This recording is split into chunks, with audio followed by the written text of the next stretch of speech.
Hi, my name is Shirley Scott. I'm an animal communicator and a clairvoyant.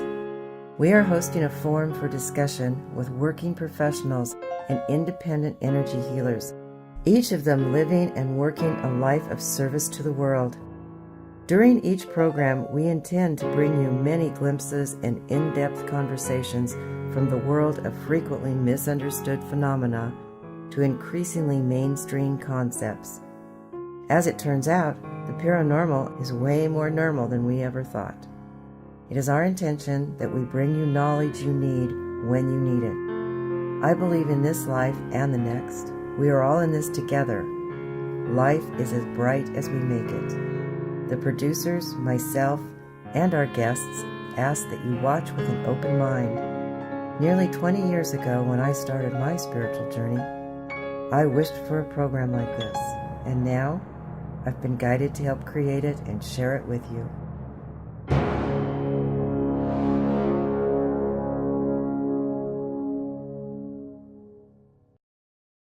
Hello, everybody. Today we are interviewing James Smith, who is a tarot card reader, and we are going to find out what he does and how he reads cards and what the cards tell him, how he learned it, how long he's been doing it. James, welcome. Thank you. So, James, we're going to start out by asking you, how long have you been doing tarot card readings? Oh, since a child. My mother got me started, and she's had her card set. In fact, she still has the same card set. But only recently had I really started taking it seriously. I'd say within the last 12 years or so. Okay, so so your mother reads cards. Mm-hmm. So you got it from her? Yeah. In fact, I took off with it way more than she did. She's had a lot of spiritual, metaphysical books, and she would play around with the cards, and she'd have a few books to study off of. But I mean, as a kid growing up in Florida, it can get kind of boring. So that's how I latched onto that. I said, well, this is interesting, and it's kept playing with them throughout my life. Okay, so did you use them when you were a child to kind of see where you were during the day or in your life, or? I was a snoop. I was snooping up on people most of the time. Yes. So you would think of that person and then draw a card and see. Exactly. I would be pulling. I'd be scrying different people I met, new people I met, strangers, and only about probably my closest friends knew that I did it, and it would always freak them out because they're like, "That's exactly what is going on." So, yeah, it was an ongoing process of slowly getting more serious. Okay, so then about 12 years ago, you decided to read people or do it. Yeah, do it as service. Okay. From a service oriented. Okay. Oh, good. Oh, so do you use now? I know there are tarot card readers. Do you use tarot or tarot? How do you say it? Does it matter? I usually use the word cards more often, but tarot works. Okay. I'm sure there's a reason for the dialect, but I haven't come across that yet. Okay. Now I know a lot of card readers. Mm-hmm. Sometimes they use like 5 or 6 decks, or they'll. Yeah. What's your take on that? From my personal take, I have 2 decks. Okay. And only reason is if I shear off a corner or one gets seriously stained is unrecoverable, I'll steal from the other deck and put it into my old deck. I like to keep it as like a generational deck.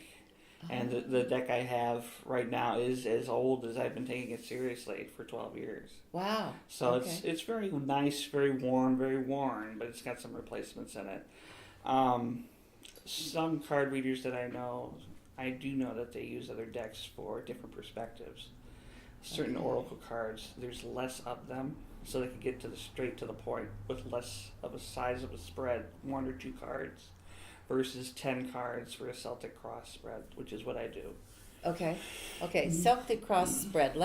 Can you kind of go into that for the viewers and let them know what that entails or what that means? Yes. Celtic cross is the most used spread in tarot, as far as I know. There are many other spreads, many other diagrams where you will set out cards in a certain specific pattern. Each position represents a certain aspect of the problem or the querent's life. The person that you're asking about is typically called the querent. So the Celtic Cross pretty much is a full-on scan of the energy around that person, around that situation that needs to be divined. And sometimes a smaller spread is all that's needed for smaller questions and getting to the point. But for most people who don't really know what they want to read about, a larger spread can be done. And there's also larger spreads, even up to 15 cards, that people can put down to read their spiritual development. Okay. So the spread that you use really goes from a person's past and then present and then future. Yes, past, present, future. Typically, it will also read what's on their minds, their conscious, their subconscious, the sources of their mental challenges. And it can also read the actual energy around them, around their friends, and the actual, sometimes they will offer advice in certain positions. The cards will. Yes, but pretty much in every spread that I know, there is an outcome card at the end, which is telling you where all this is heading. Okay. So that the person can either change the way they're thinking or change the way they're dealing with it if it's something that does not appeal to them. Okay. So this is, when you do a reading, about how long does a reading last? At shortest, a week. At longest, I've seen it take 3 months. For a reading to completely translate over. Okay, so but when a person is sitting in front of you and you're doing the spread, how long does that take? That average 20, 30 minutes. 20 to 30 minutes. I can squeeze it down to 15 if I hit the basic points. Okay. But I really don't like to rush folks. Sure. I really do not. Yeah, because you need to explain what each card is saying, what each card means, so that they understand it. And you have to rapport with that person too, and make sure that it is sinking in, right, as well as you can possibly present it. Okay. And that's all the challenge, is actually getting it across. Making sure that they understand what the cards mean. Now, when you say the cards tell you. Mm-hmm. How do you do that? Do you get messages from, say, spirit guides or angels, or is it the cards itself, the meaning of the position where the card is? Yes. All of the above. I'm sorry. Oh, that's good. I like that. Recently, it has been all of the above. I have to think that anyone who works with a device earnestly and is actually using it for a service will see that increase. Okay. It used to be when I was a child that I would see, strange things around people who had very, very strong feelings. Their auras would flare around their head. Okay. But I mean, as I kind of grew into adolescence, that fell away. Thank you, public school system. And as that developed and I went into more serious life, it was more of an intellectual thing. I know this card means this, and in this position, it could. So it was a creative channel.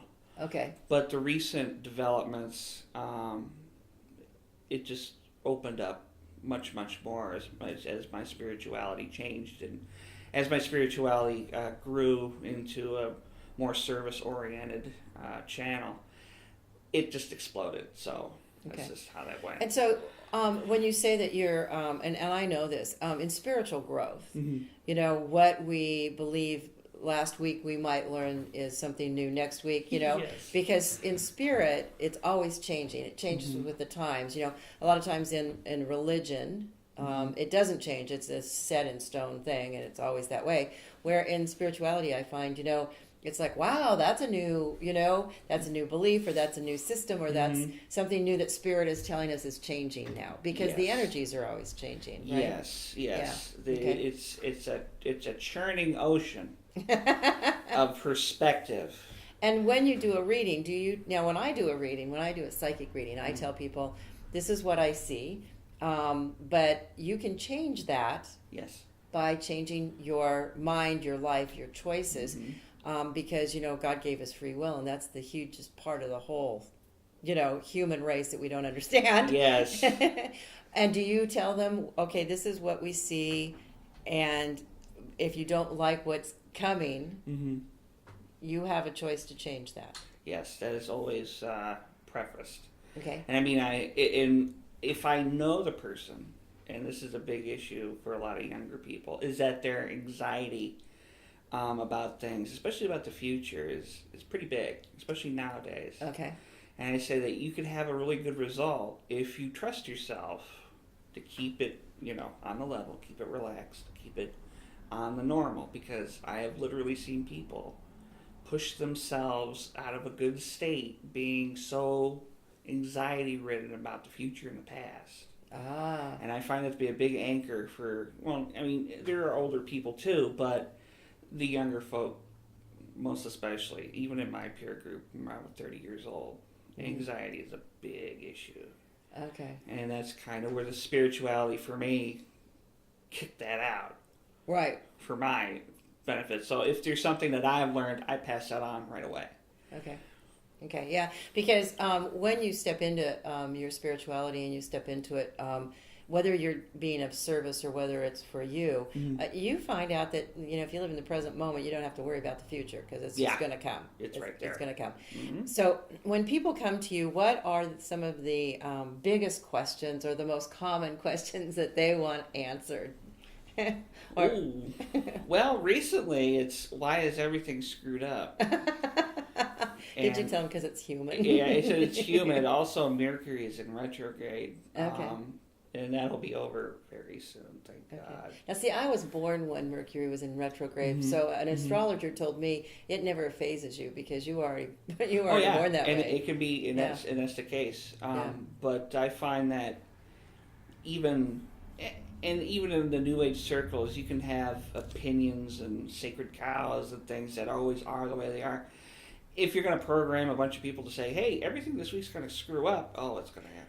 Okay, yes. But I see that yin-yang works in the positive for a lot of people. For example, the only time I've seen, for instance, I had a client that actually has been looking for a job for a very long time. I'm talking years. Okay. And only within this period of retrograde was it their job lost them to a better company. And for him, it was a much better result. It says anything that retrograde could represent, if anything, is a shaking up. Right. Of plans. Every plan you make, they say, man plans and God laughs. Yeah. Yeah. Very good. Very good. And we also want to talk to the people. We had an interview with a medical intuitive healer yesterday, and she mentioned God and how God is part of hers. And and you mentioned God, and a lot of people think that if you are a tarot card reader or you're spiritual or something, God is out of the picture for some reason. I know people have asked me, do you believe in God? It's like, well, yeah, that's everything. That's everything. So I'm glad you're bringing that up. Yes. Because tarot card readers have been around for ever, haven't they? I mean, yeah. The actual origin story of the tarot has a few, I don't say contradictions, but there's a rich possibility list here. Okay. The most popular is that they came from a deck from Egypt, and that's where the playing card deck came from too. But the Egyptian deck had like 80, 90 different scries or glyphs on it. Okay. It was eventually, through Victorian times, developed into a symbolic or hermetic thing. And along with other divination tools, it was, easy to carry around, easy not to scuff and break like your crystal balls and, any other things out there, like tea leaf reading or any other divination throughout the world. There are just so many different flavors. Right. But the cards are quite old, and I'd have to say that their popularity within the past 100 years as a staple is about as young as it gets. Okay. All right. And when you say you like your one deck, Do you feel that that deck has your energy in it, or energies that help you read it? Yes. Okay, can you maybe explain that a little bit? Because I know the tarot card readers that I know, they like to their cards because they say there are energies in them, Yes. and it helps them read. It does. I have packed many hours into that deck. Not just with clients, which is where I learn the most, but just myself practicing over and over, looking at them, making sure they're in order, out of order. You know, as long as you interact with a thing, they will absorb your attention. Where energy goes, where your attention goes, at least in my experience.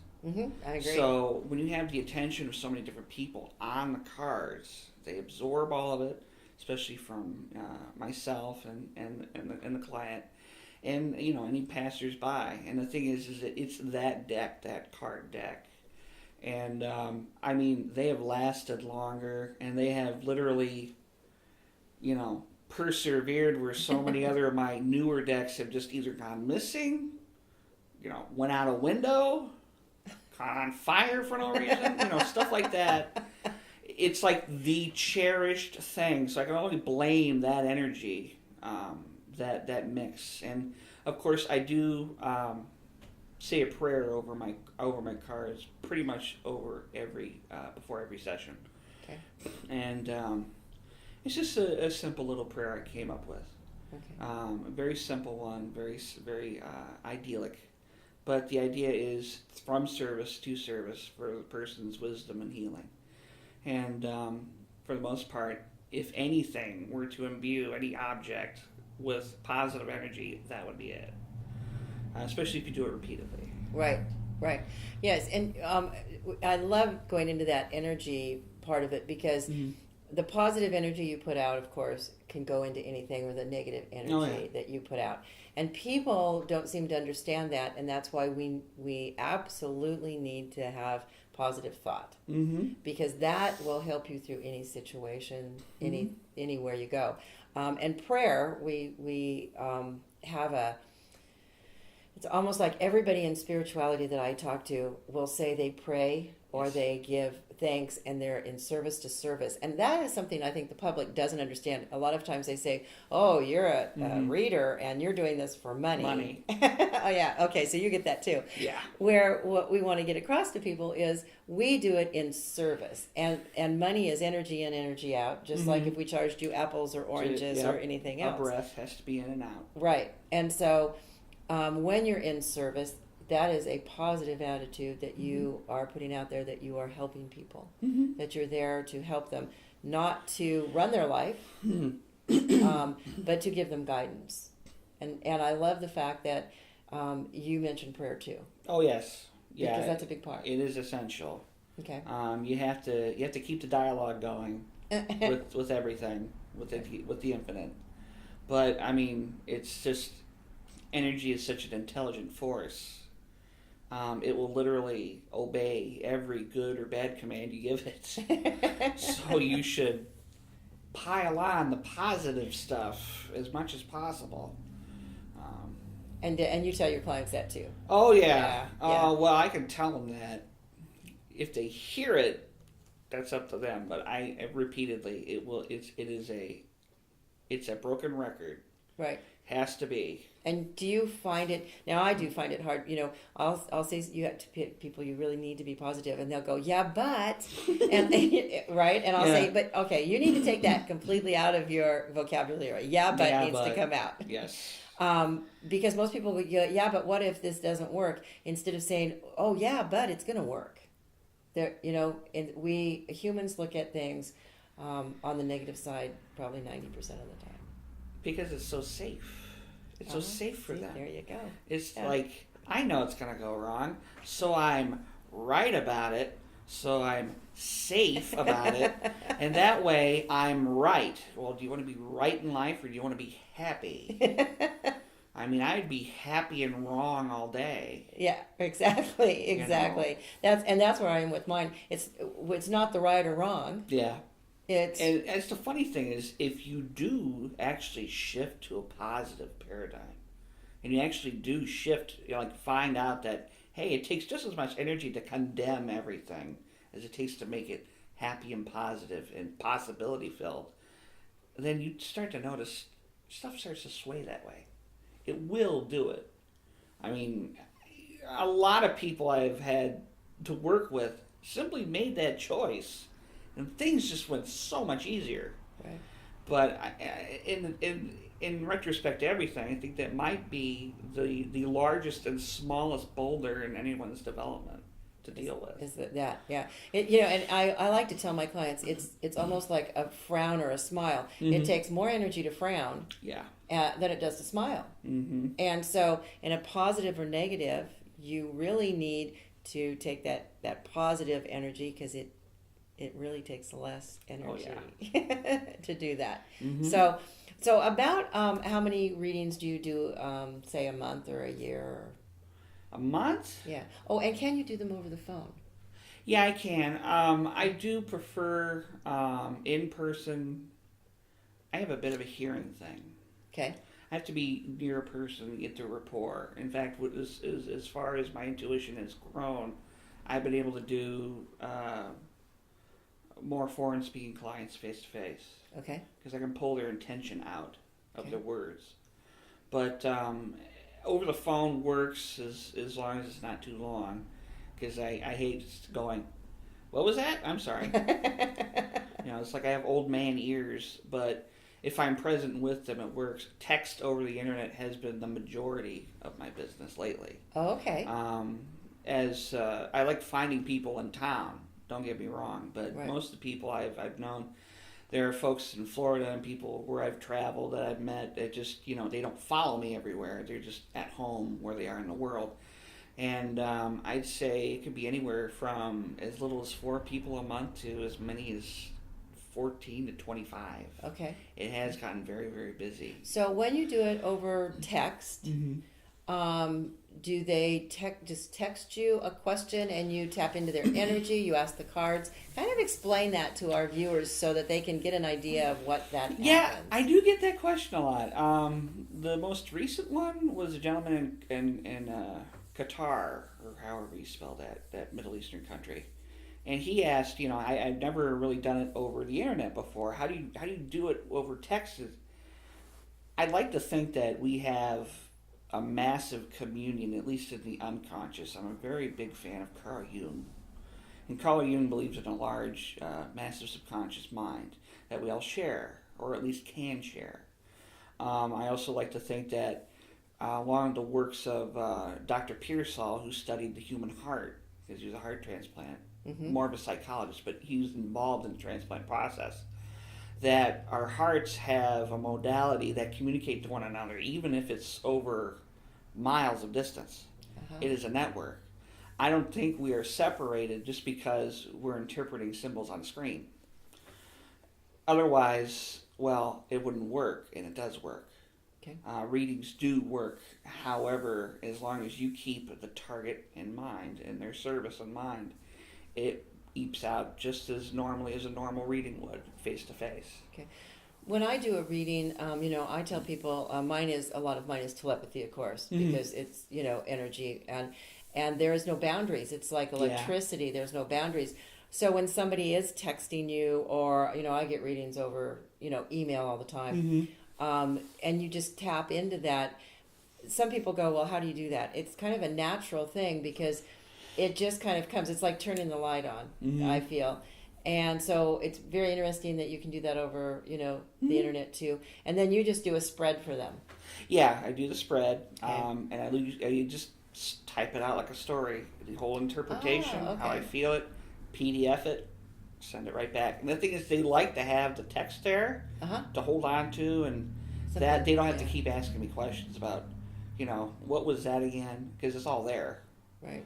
For them to read, and they have a hold on to that. And also, there are markers in the actual reading for things that have occurred, so they'll know, like, once it's used up, it's used up. So give me an example of that. That is used up? Yeah. I'll say, let me see. There's kind of a fork in the road for this person from Qatar. He could either completely drop the job and everything he hated and go off in a direction that at least he thought he liked. Okay. Or he could stick with it to the point where it will break. And, I mean, it was literally, I think, last night where he said, I think it broke. Okay. So I'm probably going to be doing that one next week. Okay. But there are, different markers, different situations in life where they will literally describe it to you that that's your outcome. That's where you're at the end of this reading. And it's pretty hard to misunderstand. At least to the point where things can change completely different from that setting anyway, to know that that's not a possibility anymore. Okay. Yeah. So it's like, if you say to them, you are going to be losing your job, and you can either lose it now, or you can wait until Yes. it's really bad and lose it then. Yes. And that's those markers. Okay.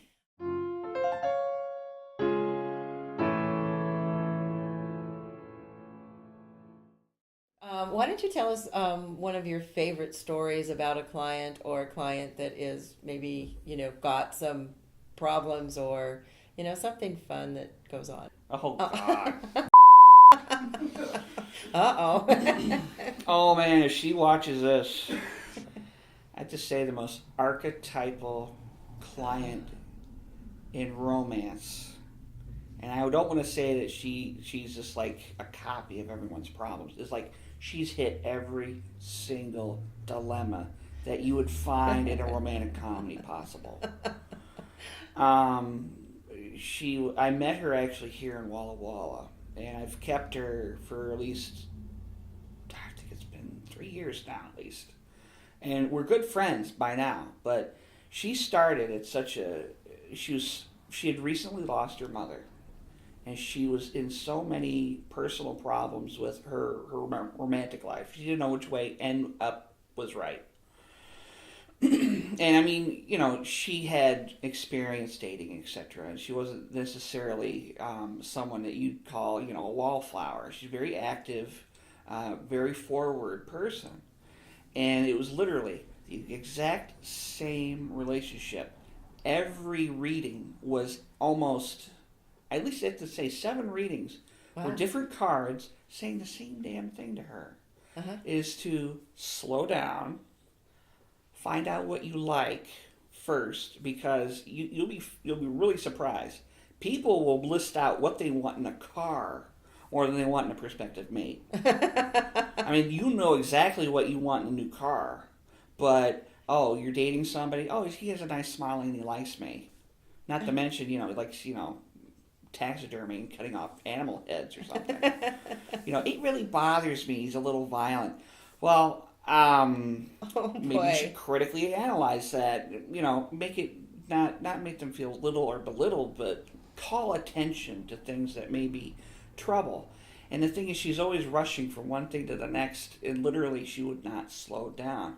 Well, it took 3 years and she slowed down to the point where she was actually questioning her spirituality. The cards responded. They changed. They said, this is very important. Follow this path to your spirituality. She did the pilgrimage of St. James in Spain. Oh, and actually walked that whole path. Wow. And she met someone on the path.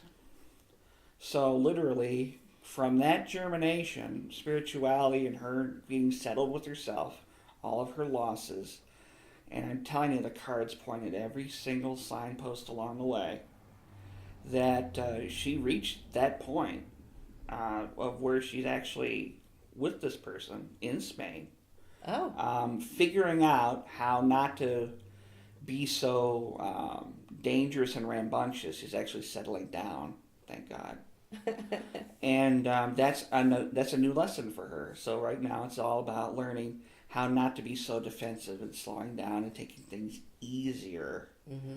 And it's been a long process, but I'll tell you, it was harrowing. Well, you know what I like about that story is the cards were very consistent for a long time. And and that shows you that the cards, if you're not learning the lesson or you're not doing it, the cards are going to come back and say, hello, here it is again. And they may present it in a different way, but it's the same lesson. Yes. And we find that in spirituality. If you're out there and you're learning a lesson and you don't get it, guess what? It's going to be presented to you again in a different way until you get it. It may look a little different, but it's the same story over and over and over. And I like the fact that, the used car or the car and the mate, I like that because I get many calls from many people that say, is this the right mate for me? And the first question I ask him is, well, how do you feel about it? I mean, don't know. Yeah, they need to know. They need to know. Is the hair on the back of your neck going up just a little bit about some things? Those are warning signals. So that's really funny. And people are, most of my clients, a lot of my clients are like, they want a mate. Yes. Everybody's looking for that perfect love. Yeah, and that's the thing, though. It's like, they don't know what that is. They're like, they don't. Oh, that's a person in the house that does the dishes. There's a machine for that. Yes, the perfect love. And I think we're looking for that perfect love because, through my near-death experience in 2000, I got to experience the love on the other side. Yes. When I was watching the paramedics work on my body, and I was in that great cloud of love and happiness, and there was no anxiety. And I knew I was dying, but it was like, wow, this is real interesting. I think when we are on the other side and we incarnate over here, we start looking for that love immediately. Yes. And it's something that we can't, as humans, really experience in this third dimension. No, and that's the thing is the blinders that we agree to when we come through. And I have to ask you about that, the near-death experience. Okay. If you think, back to the blinders thing though, as we come through and we have those blinders on, I think society literally jumps at the chance to program it in. What the ideal is supposed to be, right, is versus, well, the ideal is the ideal, and what you think, or if you even thought of it, that's the first thing. If you even thought of this, I'd be surprised. Because it's put in our face in a consumer culture that love is getting stuff and having stuff, getting people, having people. It's not how it works. And I think that's where most of the malfunction comes from, is it's a lot of having and possessing of yes. people. Yes. It doesn't work. It never works. And frankly, the cards will tell you that. But my question to you was, do you think that near-death experiences, especially for a certain group or generation of people, do you think that they're, I don't know, I don't want to say needed, or maybe more common for someone who switches it around towards a more spiritual thing? Oh, I think, definitely. And my near-death experience was, of course, a life changer. It was meant to be. It was meant to say, hey, wake up. You're not living the life you're supposed to live. And I got that validated through the Edgar Cayce Foundation. Yeah. Okay. They did my astrology chart afterwards. And it came out that, you know what, you're supposed to be a psychic this lifetime. So, hello, wake up. And so, I do think that. And I do think that we need people to have those near-death to get across to people that this is life and then there's life. Yes. Okay? I like to call it life after life, not Yes. anything. Because what it is. it's a dimensional shift. Yeah, it's so much. This is going to sound weird to the normal people, but it's like... Well, that's what we're here for. I swear to God, it's like... It's laughable that people are afraid of this. Afraid of death. It's so laughable. Yeah, it is. It's ridiculous. Yeah. It's so, and it's funny to me because people, and like that last client that I talked about, so afraid of death because it's done nothing but terrorize her entire life. Yeah. She does a dangerous job too, but she doesn't translate the dangerous job as a threat of death to her. Which is weird, because it's like, lady, you have so much, go out, save people mentality, yet you're afraid of not getting it all done, dying, of people dying around you. I mean, do you not see, where your heart is versus where your mind is? Because what she does is completely heart-motivated. And, if people have that dichotomy in their life, maybe they should be listening to this sucker a little bit more. Right. But I mean, we have clues in life, and we have clues after, and it's all part of our development. But that life after death thing, the whole death paradigm, even some of those NDE experiences I read about, or some of the people who say they've gone to hell and they asked for salvation and they got it, and I mean, it's all one big ball of experience, even as terrifying as some of them can sound, which is, I'm sure they love to latch onto in TV shows. Yeah. Oh, yeah. That yes. The they do. drama, scary. Drama is. I had some people that wanted to that approached me and said, "We want to do a TV show about you and what you do." Mm-hmm. And so we had several Skype conversations, and they asked me what was going on in my life, and finally they came and they said, "You know what? We're not going to do it because you don't have enough drama in your life." I said, "Oh, thank you. I've been working very hard to clear that." And so, so that's why we're doing this show, because, what we want to show people is you don't have to have drama in your life, and drama is not where it's at. It's, no. You want to have a stress-free, happy life, and through spirit you can do that. And through knowing that death is just another translation or a transition. It's funny. It's like, the word transition, I think, scares people.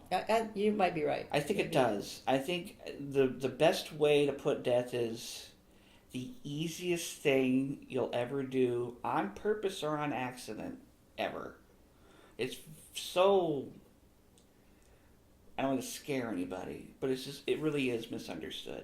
It is. It's misunderstood. The transition is misunderstood. It's not like, oh, I have to bring all my furniture with me. It's a transition. Exactly. Where are my car keys? It's a transition. Okay. But yes. So, yeah, and I think that stems back too from judgment. And I tell people, when I talk to people on the other side, there's no judgment. No. Well, God says it's you not guys even do a it. Concept. You guys do it enough when you're on Earth. Oh, yeah. I don't have to do it when you're over here. No, there's no barrier. Yeah, and the cards come through with that too. I'm sure. Yeah, the intuition. Oh, and I know what I wanted to ask you. Yeah. People, they'll ask me. They'll say the death card came up in a reading, and I have to laugh, because it's like, so what did the reader tell you? The irony. Oh Lord, the irony. You know what card? You know what word I use to define that card? What? It's a transition. There you go. Okay. So take your furniture with you. Take your furniture, get your keys, get the stuff that matters, and just transition to that next door. There's one shutting right in your face here. Right.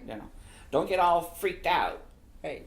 But the death card really means, listen, part of this is going away, and it's really an opportunity. Oh yeah, it's an opportunity, and that's what people. I think that's death scares people so much that when the the little skeleton card comes up, they're like, oh my gosh, So if we can help people understand that death is nothing more than natural. Yeah. And that we have so many choices between this incarnation and when we leave again and when we come back again. Oh, it's boggling. It's so boggling. Really is. It is literally about, what do you want to work on versus what do you think you can work on in a second? What do you want to become? Right. It's such a huge palette of possibilities. It's mind-numbing. But that's the thing, though, is it's not about expanding past what you're doing right now, because what you're doing right now is obviously very important to you somewhere up there. The idea of the cards is that they will go back and they will represent to you what's important right now to get you stuck on your path. Okay. You have a path in mind. It's not the plan, but it's a plan. And it can go off in any weird, crazy directions. It's all good. You can make 1 billion mistakes and still end up in the promised land. In fact, a lot of people have planned it that way. Yes. Especially, they literally, I want to pick the most closed-minded, dumbest route to the right place I can possibly get. So they come to Earth. And they go through this really tough camping trip for about 70, 80 years. And if they're really good at keeping the body going, maybe 100, 120. And then they can tell everybody it's smoking, red wine, grease in the morning for breakfast. Stuff like that to contradict all the doctors. And that's the thing is we have such a way to make fun of it, of how bad it is here. You just have to laugh. You have to laugh. You have to laugh. You have to keep yourself buoyant, and you have to keep yourself going, because there's a reason you're here, and it really is part of such a larger program. Exactly. I love it, people, when they say to me, well, life isn't fair. And I look at them and I say, yes, it is, because it's that way for everybody, Exactly. And the choices so that they can make. And I think that's why people come to readers, and, whether they're cards, whether like psychic readings, because many people already know their path. They know what they're supposed to be doing. Yeah. They need validation. Yes. The validation's huge. Okay. It is. They need the reassurance. And it's funny, though, because I could pick maybe 6-7 years ago. It was very much about reassurance. But as the translation kind of hit, recently, it seems to be that so many more people are interested in the working of the tarot and how it works with people, and they're actually quite interested in the subject. It's not just shows like this, it's not just people like us, but normal people are getting like tapped in the back of the head saying, there's something you can do, there are sources out there. And I do think that the spiritual movement is opening, as far as, back in the 1920s and stuff, there were a lot of fragile people. Oh, yeah. And when somebody went to a psychic, they had wires strung. And, oh, yeah. And I think it got a really bad name. For a long time, I didn't want to be known as a psychic. I wanted to be a clairvoyant, because psychics have such a bad... They have that. It is a sticky name. It's a sticky name. You want to be like the executive psychic, the clairvoyant, What's the other one that they use a lot so much? They use it so much it makes me intuitive. Intuitive. And that word is like, okay, what's a word that I can stick on a business card that looks better? Intuitive. Intuitive. But we all are intuitive. Oh yeah, we all are. That's the thing. It's like saying smeller. I like that, yeah, because we're all intuitive, and we want to get that across to people. People who say, "Well, you're psychic," and I go, "Yeah, but when Uncle Fred thinks about you long enough, he either calls or you call him. Yes, that means that you're getting it. You're intuitive, because I believe, like you do, we're all connected. Oh yeah, we're all connected, and somebody over in China can be thinking of inventing a product, the same product that somebody here is thinking of.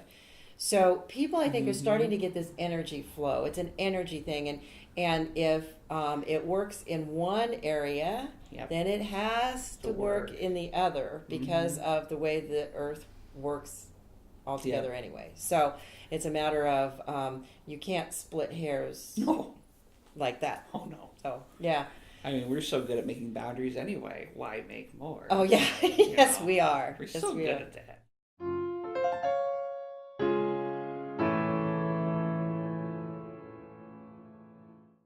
And James, tell people where they can get hold of you, how they can get hold of you, if they would like to talk to you, find out more information, have a reading. Where can they do that? My Facebook page is Readings and Company. It's fairly straightforward. You'll find my mug on it, and either post there or just send me a PM. Also, I do referrals through my other clients, so. The idea is if you want to just get in touch with me and ask me a question, send it there, and I'll give you my personal email if you need it. Readings and Company on Facebook. Okay, great. That's a great thing. We have a lot of metaphysical stores and spiritual stores, and when I walk through them, there's 100 different kinds of decks of cards. Okay, how do you know what one you might want to use? How do you know which one's for what area, and what kind of deck do you use? I use the one my mother used, but not for the reasons. It's just because she used it, I used it.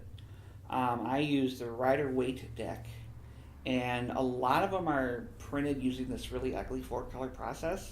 Okay. There are digitally retouched cards that look nicer out there, and those are the ones I got. I think they started printing them in '97. They haven't stopped printing them. Okay. So they come with a little, it's a card deck with a book.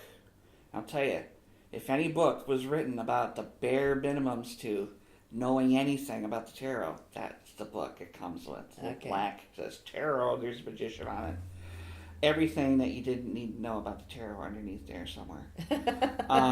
But that symbology has been with me the whole time.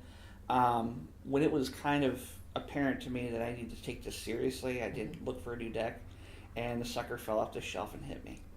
Oh, okay. So I could only say assault is the way. No, I'm kidding. They just literally landed right in my face, and they said, "These look prettier than Mom's. I'll give them a shot." And I just, kept working with them. Okay. The 72 cards in that deck is pretty much the quintessential deck. Any other card that's close to the original deck, close to the original symbology, they say, which would be, I guess, considered Rider-Waite, will have 72 cards in it. But there are so many other decks that have less cards. You have Oracle cards. You have... And what's the big difference? Oracle cards, how do you know? I know that, I believe that spirit, when you're walking through, if you pick something up and it's not for you, you'll put it back down. It'll be cold. You'll be like, yeah. But there's, like Oracle compared to your deck, what's the difference? Or is there a big difference? Or? Mechanically, no difference. Okay. Mechanically, the cards have a symbology. The cards say a certain theme, energy, story to them. Okay. But my cards, for instance, you'll have the major theme cards in the front, and you'll have the 4 suits. And say you have 3 of Cups, which would be in the Rider-Waite deck. 3 of Cups is about merriment, coming together with friends, the people who are closest to you, healing, sharing, and providing healing and sharing for you, that circle. Not just for you, but from you to everyone else. And then you'll get an Oracle deck card, say with a unicorn on it, that says, party time, or be happy, or it's not that bad, or friendship. There is a need to simplify because, learning the tarot for me, I'm still learning it. I learn it from my clients. I learn it from their situations. I learn that certain cards can mean certain things in different positions depending on the person you're with. And half the time, I just listen to whoever's squealing at me anyway. Mm-hmm. But the Oracle cards, I feel, are a very simplified, concentrated system to get your feet wet. Okay. Get you started with pulling a card and seeing what it might mean for you that day. Because in most cases, if you're just going to get a new card set, you get a little Oracle card set that maybe has 10, 15 cards in it. Mm-hmm. And you shuffle them up and you pull one a day. They'll start to take on a meaning of their own for you. And that's how it starts. That is how the disease spreads, per se. It will start to ingrain itself, and it will mean something to you. Okay. And to make the leap from that to a larger deck, to a more refined deck, or any deck you want to use whatsoever. Okay. Other than that, it's an artistic difference. Okay. You got fairies. You even have cartoon characters. So it's kind of to pick a deck would be more of an individual. Your style. Your style. Definitely your style. Okay. So so people can go out there and pick any deck they really want and know that it's fine. Yeah. And if it does, I've got a deck at home that I have used for years, and somebody gave me a deck of cards that was like white cats or something, and I found that it never worked for me. It just didn't, so I passed them on to somebody else who wanted them, because that was not what was working for me. Mine work, and I have medicine cards, and I use some of those. But yeah, and it's actually kind of a tradition too, apparently, especially in the South, that you shouldn't buy your own deck. It should be gifted to you. Uh-huh. It's kind of, well, what if I got like a really crappy deck from somebody?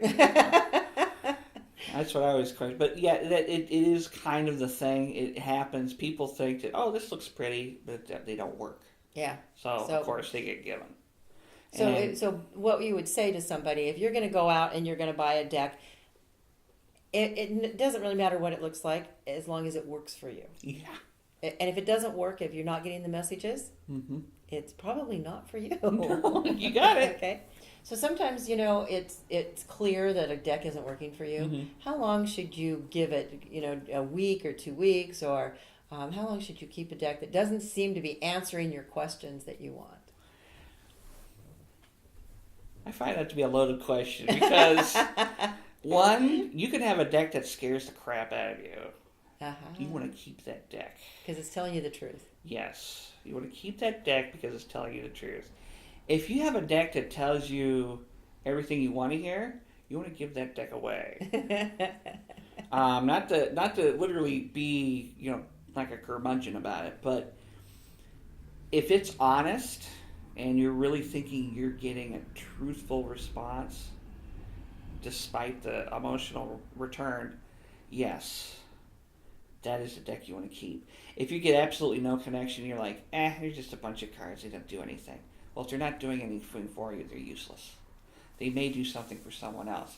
Maybe someone within your circle, probably your best friend, who may be a little bit more into this stuff than you, or maybe the person that got you into it in the first place will probably love that deck. I've gone to psychic fairs, and I do psychic fairs. Yes. And there are card readers there that have like 4 or 5 different decks. And you sit down in front of them, and they look at you, and they go, and they come over here, and they go, I think you need this deck. Okay. Really? Should you run? Should you, what is that? Because I have had people say, oh, well, I think you need the angel cards today, or you need the oracle cards today, or what do you think about that? I mean, you need the Lee Irby Cold Metal Jacket deck. No. I could see where a certain reader would polarize their instruments. And, I mean, I've seen this with dowsing rods. Okay. Dowsing rods can be polarized to seek a certain thing out very well. Okay. Lost items, spirit, other things. Cards, I have to believe, are no different. So if they are specialized or specially having certain decks and certain cards, say they believe the angel cards give them a more divine channel. Okay. That's their thing. That's their choice. That's how they interact with that energy. And really how they do it, if it seemed funky to me, first I would make sure that it was just, me thinking, oh, that's funky. But if there's a pit in your stomach, like electricity there, and I'm not saying a cold pit, super dread, but I'm saying an honest to God, you're being pushed, like especially in this solar plexus area, that's your boundary chakra screaming at you, telling you, maybe not. Trust your body. Your body has a lot of hints that'll give you. It's also the most psychic antenna you got, especially about yourself and your boundaries. Really, I would sit there and I would watch the show because I'm like that. But if there's any particular deck that sets you off or freaks you out, can't say I've encountered that enough to run.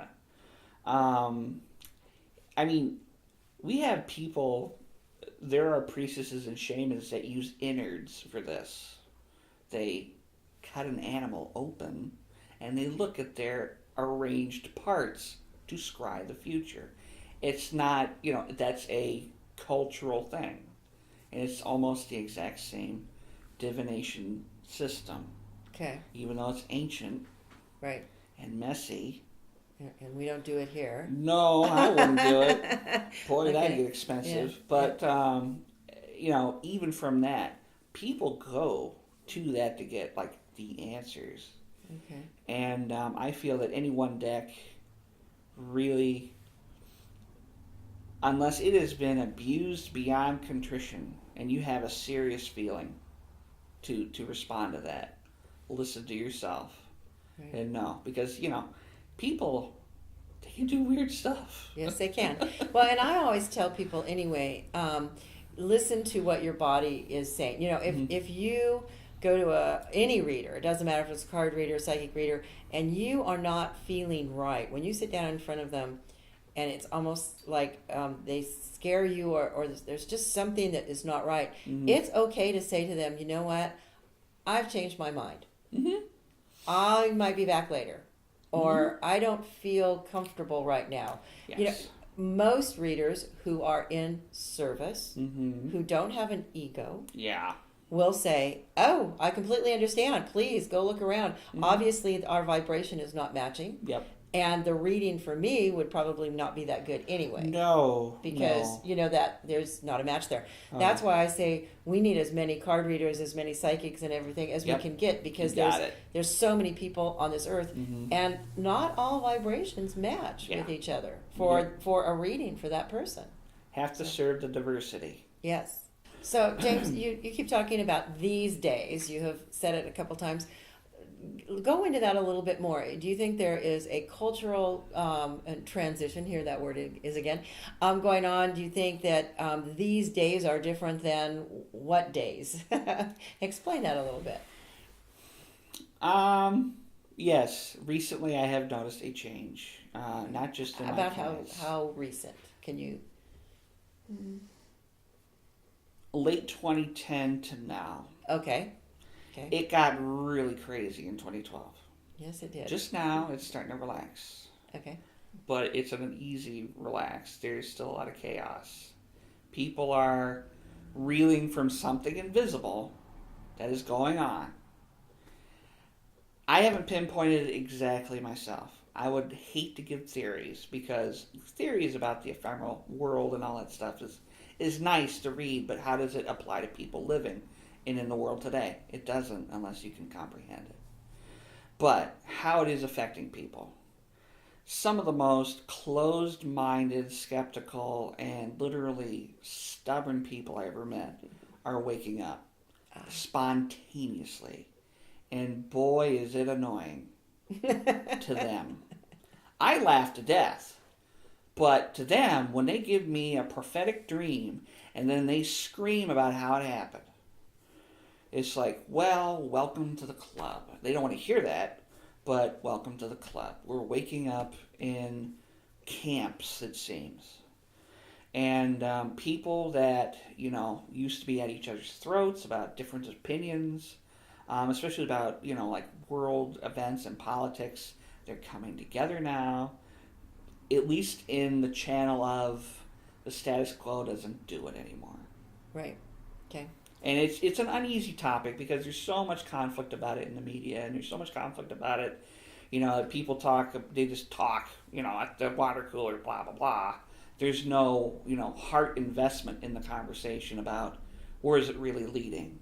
Right. And, I mean... And there's fear there if they actually step out of line.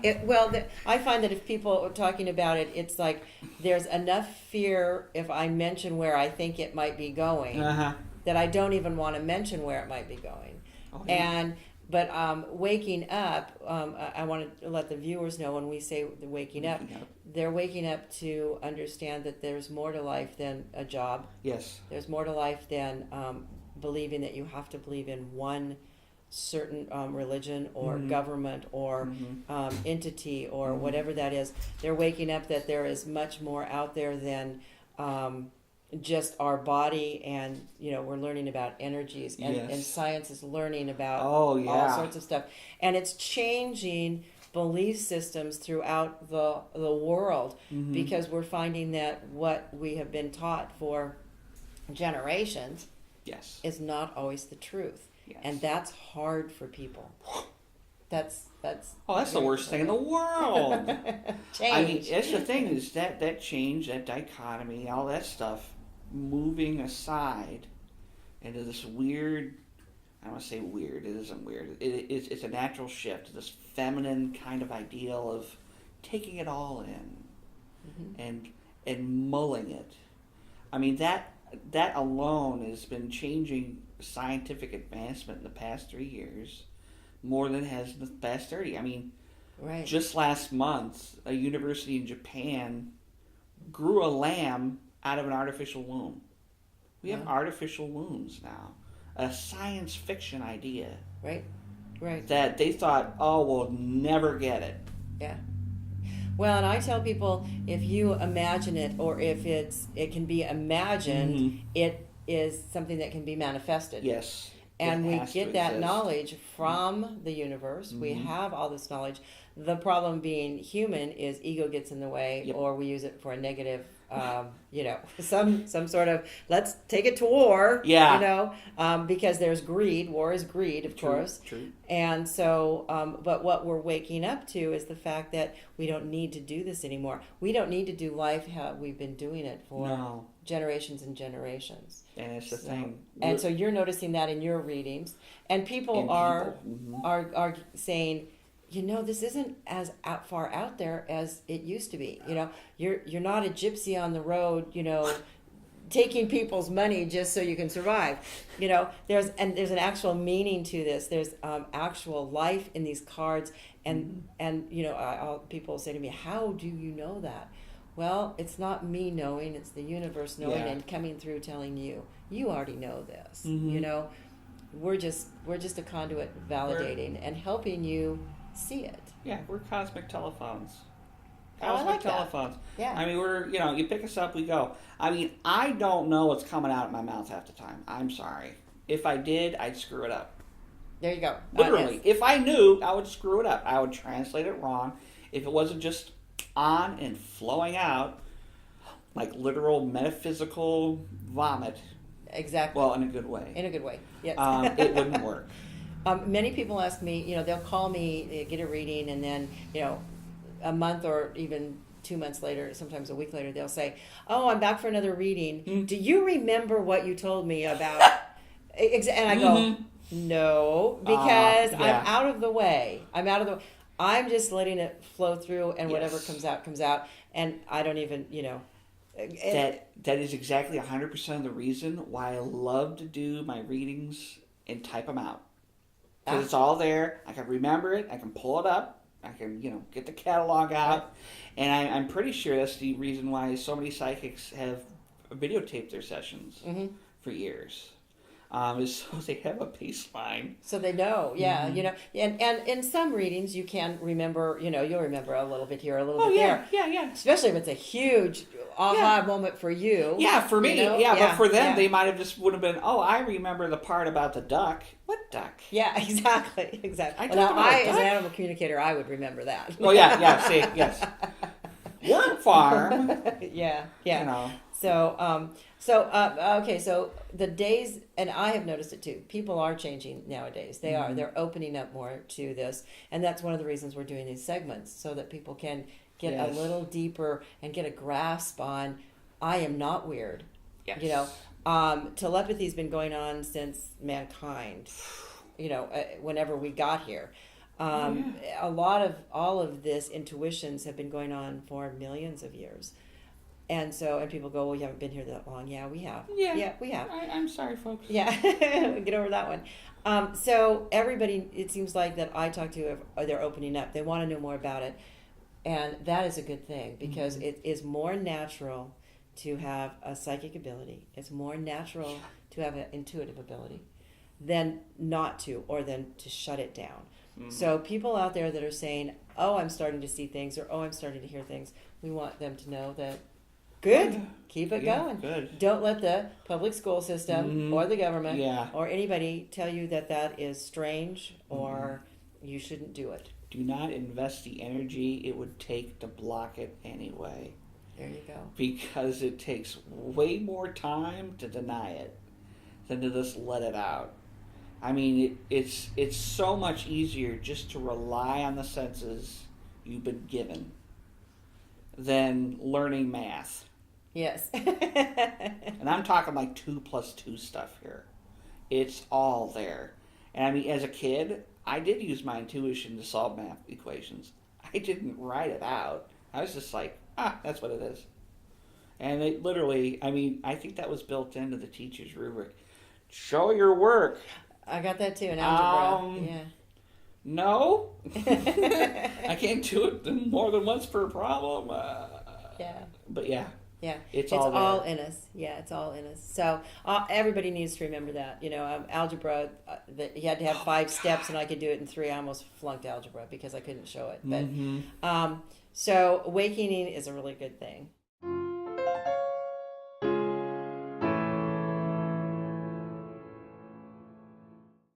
So James, a lot of people, ask me about world events and stuff. Can you do a spread for, say, the president, Congress, the world, stock market, and get some answers? I mean, do people even ask that? But can you do that to get some answers? Yes, in fact, those are probably the first readings you'll be doing. Anytime you pick any particular target, you will get what pops up, what's relatable to you through them. It's a direct channel, so even if it's about the world, you will get how you as a puzzle piece fit in and relate to what's going on. If there's a particular question, the tarot will never tell you it's exactly this way or exactly that way. They advise. They advise and they inform. And that's all they'll do. The actual options and making decisions and any willful action is totally yours. Okay. So you have to keep it in that context and in that within that box.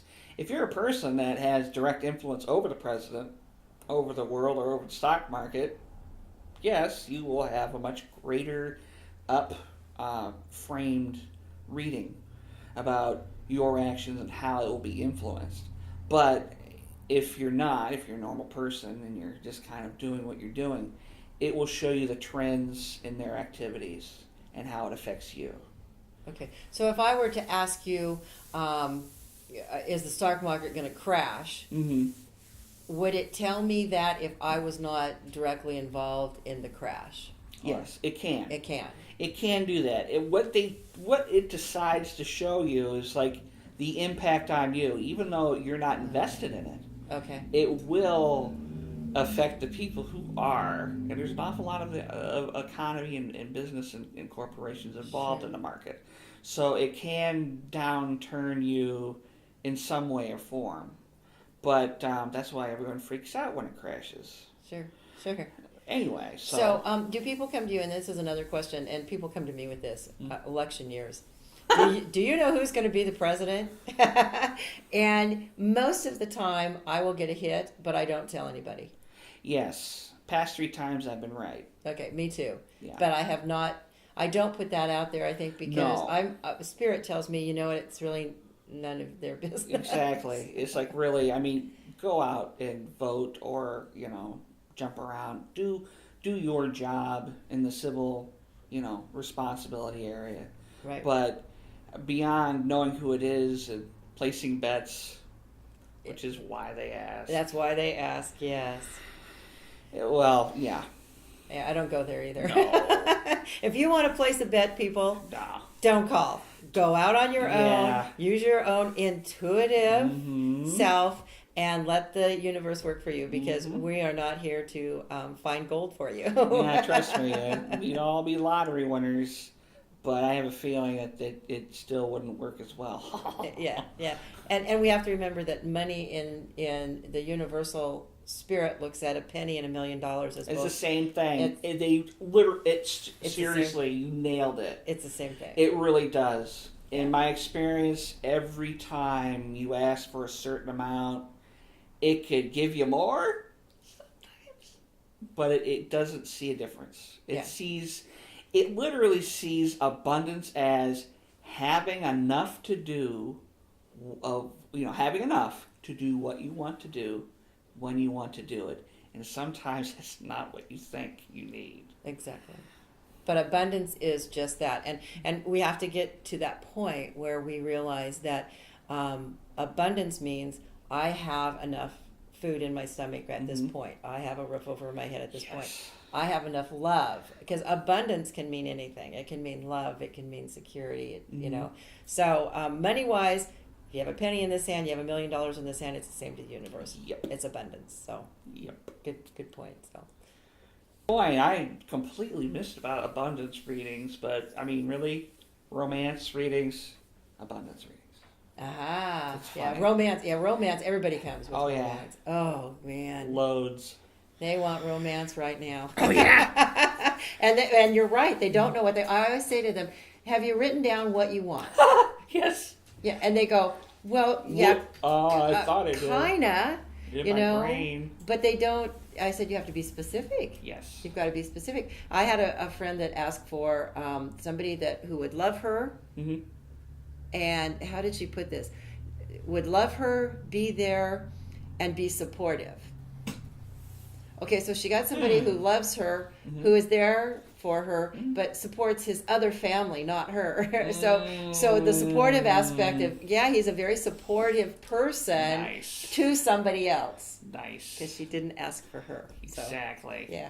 Good. Yeah. Very specific. You have to ask specific. So, and I tell people that if you want to know your spirit guide's name, you don't say, "Do you know your name?" Because they're going to say yes.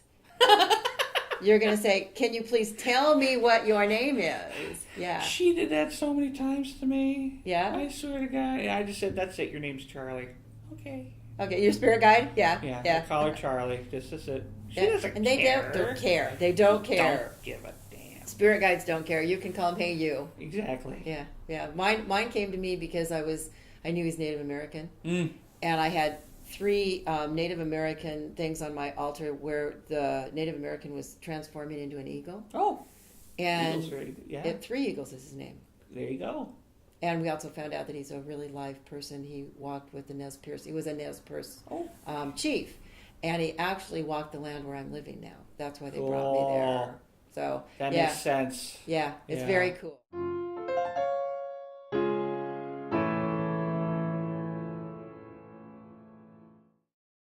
Is there anything else that you want to say to our viewers? We want them to know where they can get hold of you again. So give them your Facebook, and then we'll give them about 30 seconds of commercial, maybe, of how they can reach you, what you do, offer any more advice to our viewers. Well, the full gamut, if you're interested. It's at Readings and Company at Facebook. I do have a private email I give out from there. But I teach tarot. I teach many spiritual oriented philosophy and methodologies to get you started. It's not my goal to have you come to me every week. I want you up and out of the nest as soon as possible. Skills like tarot and divination are a step to other greater things. Easier, not harder things. Because if you can just get all the information straight out of the air, you got it. You nailed it. If you need help dealing with that, I have a lot of mediums who are not skilled that come to me. Again, they're about my age. Mm-hmm. Anxiety sets that off. They start seeing stuff left and right. They can't control it. They think they're schizophrenic. No, you're anxious and you're letting it get away from you.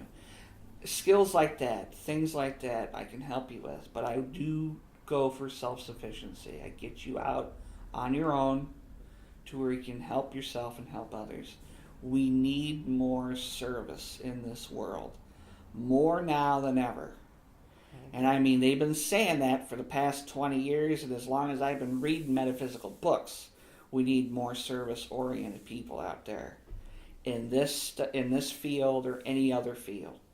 Humanity needs to heal, and we need humanity to do that. Thank you. I definitely agree. Mm-hmm. You know, and for people out there who are psychic and who do want to start their own service for people, remember that with the vibrations the way they are, whoever needs you is going to come to you. Oh, yeah. So there should be no competition. When we are at psychic fairs, Mm-hmm. whoever feels comfortable with us comes to us. There's no competition. There's 7 billion people on this planet. Come on, let's get over the competition. Yeah. Because nobody can handle that many clients. Oh, man, no. And it's all about service, helping people. And if you go into something like this with just money on your mind or greed, you're not going to be a good reader. No. The universe is going to slap you upside the head. You're No. going to fall off your pedestal. So go into it with love, go into it with a good intent, go into it with joy in your heart, go into it with humor, because you're going to find that this type of life is very humorous when you start looking at it from our perspective. Oh, yeah. Life is a very fun thing. Oh, yeah. So I want to thank you so much for being here. It was wonderful to have you. It was Yeah. a great interview. Had a ball. Oh, good. And we will be having you back on. So Oh, yes. to Can't all the wait. people out there, if you enjoyed listening to James, please get hold of him on Facebook and look for the next segment with him. It's going to be a ball because we're going to roll with this one. Mm-hmm. All right. Thank Cool. you so much. You're welcome.